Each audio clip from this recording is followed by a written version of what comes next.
Өзге де жаңалықтар, шаруалар сиыр етінің бағасын 3275 теңгеден көтермеуге келісті.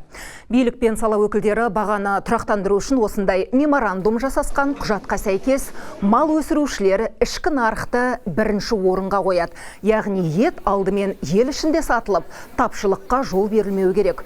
Бұдан бөлек шаруалар экспортқа шығарылатын сиыр етінің кемінде 15%-ын сауда желілері арқылы ел ішінде сатуға уағдаласты.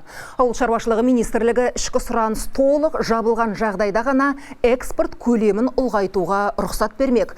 Ал сауда министрлігі бағаны күнделікті бақылап, делдалдардың үстемақысын назарда ұстайды.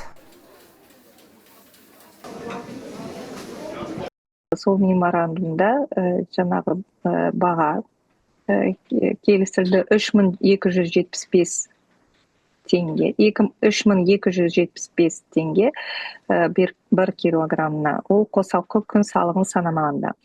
Ол баға өндірушілердің бағасы, оның үстіне тағы да қосылады логистиканың бағасы, сонда сауда орталығына жеткізген шығындар қосылады.